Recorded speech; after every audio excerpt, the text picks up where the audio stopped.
حسناك.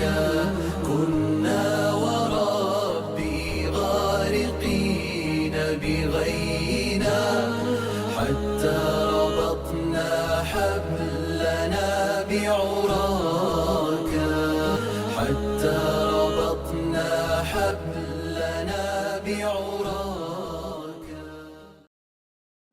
عن أنس أو جابر بن عبد الله أن النبي صلى الله عليه وسلم كان ضخم الكفين، لم أر بعده شبها له، لذا كان النبي صلى الله عليه وسلم رحب الراحة أي واسع الكف، كفه ممتلئة لحما، غير أنها مع غاية ضخامتها كانت لينة أي ناعمة.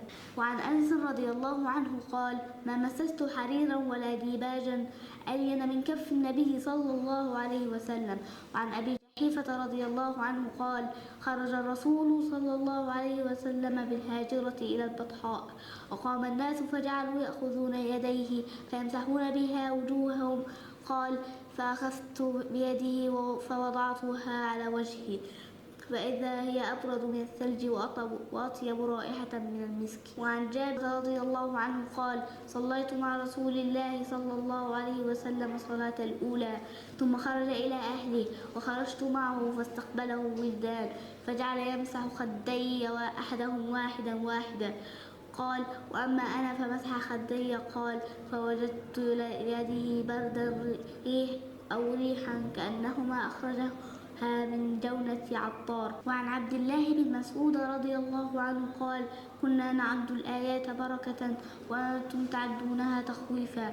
كنا مع رسول الله صلى الله عليه وسلم في سفر فقل الماء، قال عليه الصلاة والسلام: اطلبوا لي فضلة من الماء، فأدخل يده في الإناء وقال: حي على الطهور المبارك والبركة من الله. يقول ابن مسعود رضي الله عنه: لقد رأيت الماء ينبع من بين أصابع الرسول صلى الله عليه وسلم، ولقد كنا نسمع تسبيح الطعام وهو يؤكل. حيارى في الظلام فأشرقت شمس الهداية يوم لاح سناك. كنا وربي غارقين بغينا حتى ربطنا حبلنا بعراك، حتى ربطنا حبلنا بعراك.